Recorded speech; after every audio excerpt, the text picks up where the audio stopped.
ಮಾಡಿರುವ ಸರ್ಕಾರದ ನಿರ್ಧಾರವನ್ನು ಖಂಡಿಸಿ ಸೋಮವಾರ ಬೆಳಗಾವಿ ಬಿಜೆಪಿ ಕಾರ್ಯಕರ್ತರು ಪ್ರತಿಭಟನೆ ನಡೆಸಿ ಜಿಲ್ಲಾಧಿಕಾರಿ ಮೂಲಕ ರಾಜ್ಯಪಾಲರಿಗೆ ಮನವಿ ಸಲ್ಲಿಸಿದರು.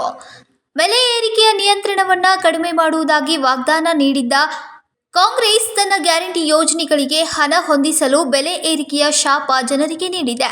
ಸರ್ಕಾರದ ಈ ನಡೆ ಸಾರ್ವಜನಿಕರಿಗೆ ಹೊರೆಯಾಗಿದೆ ಎಂದು ಮನವಿಯಲ್ಲಿ ಆಕ್ರೋಶ ವ್ಯಕ್ತಪಡಿಸಿದ್ದಾರೆ. ಕಾಂಗ್ರೆಸ್ ಸರ್ಕಾರ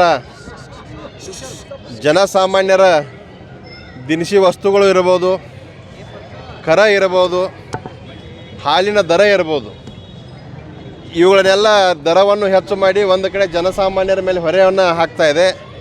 ಇನ್ನೊಂದು ಕಡೆ ರೈತರು ಹಾಕಿದಂಥ ಹಾಲಿಗೆ ಪ್ರೋತ್ಸಾಹಧನವನ್ನು ಕೊಡದೆ ರೈತರಿಗೆ 5 ರೂಪಾಯಿ ಪ್ರೋತ್ಸಾಹಧನ ಕೊಡ್ತೀವಿ ಅಂತ ಸರ್ಕಾರ ಹೇಳ್ತೈತಿ. ಒಂದು ಕಡೆ 6-7 ತಿಂಗಳಿಂದ ಪ್ರೋತ್ಸಾಹಧನ ಕೊಟ್ಟಿಲ್ಲ ಮತ್ತು ರೈತರಿಗೆ 10 ರೂಪಾಯಿಗಳ ಪ್ರೋತ್ಸಾಹಧನವನ್ನು ಕೊಡಬೇಕಂತೇಳಿ ಇವತ್ತು ನಾವು ಭಾರತೀಯ ಜನತಾ ಪಾರ್ಟಿ ರೈತ ಮೋರ್ಚಾ ವತಿಯಿಂದ ಆಗ್ರಹವನ್ನು ಮಾಡ್ತಾ ಇದ್ದೀವಿ.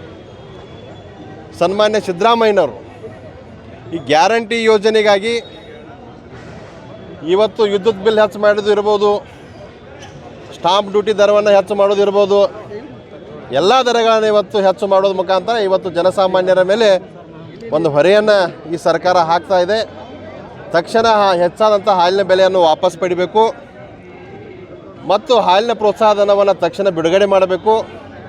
ಹಾಲಿನ ಪ್ರೋತ್ಸಾಹವನ್ನು 5 ರೂಪಾಯಿಗಳಿಂದ 10 ರೂಪಾಯಿಗೆ ಅದನ್ನು ಏರಿಕೆ ಮಾಡಬೇಕಂತೇಳಿ ಇವತ್ತು ಮತ್ತೊಮ್ಮೆ ನಾವು ಸರ್ಕಾರಕ್ಕೆ ಆಗ್ರಹವನ್ನು ಮಾಡ್ತಾ ಇದ್ದೇವೆ. ಸರ್ಕಾರ ಈ ನಿಟ್ಟಿನಲ್ಲಿ ಕ್ರಮವನ್ನು ಕೈಗೊಳ್ಳದೇ ಇದ್ದರೆ ಸರ್ಕಾರದ ವಿರುದ್ಧ ಒಂದು ಬೃಹತ್ ಹೋರಾಟವನ್ನು ನಾವು ಕೈಗೊಳ್ತೀವಿ. ಸಂಕಲ್ಪ ಶಿಂದೆ, KMM ಕನ್ನಡ, ಬೆಳಗಾವಿ.